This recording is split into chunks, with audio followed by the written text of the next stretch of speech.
మన చర్చ్లో కొంతమంది పోలీస్ డిపార్ట్మెంట్ ఉన్నారు, ఫోన్ చేశాను, అప్పటికే పోలీసులు కొంతమంది వచ్చారు. అయ్యా మరి మాకైతే అనుమానాలు ఉన్నాయి, ఏం జరిగిందో తెలియదు, కానీ మీరు ట్రాన్స్పరెంట్గా ఇన్వెస్టిగేషన్ చేయండి అని వారు రిక్వెస్ట్ చేయడం జరిగింది. ఆ తర్వాత ఇంకా చాలామంది వచ్చారు, మీడియా వాళ్ళు వచ్చారు, ఇంకా జరిగిందంతా మీకు తెలుసు. అయితే ఆ రోజు పోస్ట్ మార్టం నిర్వహించిన తర్వాత బాడీని హైదరాబాద్ తీసుకెళ్ళిన తర్వాత మరుసటి రోజు అక్కడ చర్చ్లో అందరికి అందుబాటులో ఉంచిన తర్వాత something very impressive happened they. ఆయన వైఫ్ రావడం, జెసికా గారు వచ్చి ఆమె ఒక మాట, we don't want revenge, we don't want to take revenge on anybody. అక్కడ పరిస్థితి ఏంటో మనకు కూడా తెలియదు, ఏం జరిగిందో అర్థం కాదు, కానీ ఎందుకు ఆమె పరిశుద్ధాత్మ ప్రేరేపణతో బహుశా మాట్లాడి ఉన్నారని నేను అనుకుంటున్నాను.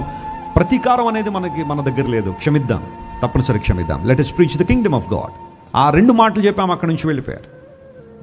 And then many of you know, చాలా సంవత్సరాల క్రితం గ్రామ్ స్టెయిన్స్ గారు చనిపోయినప్పుడు ఆయన భార్య గ్లాడిస్ గారు చెప్పిన మాటలు, ఏం మాటలు అటాచ్ చేసి ఆ వీడియోని సర్క్యులేట్ చేశారు.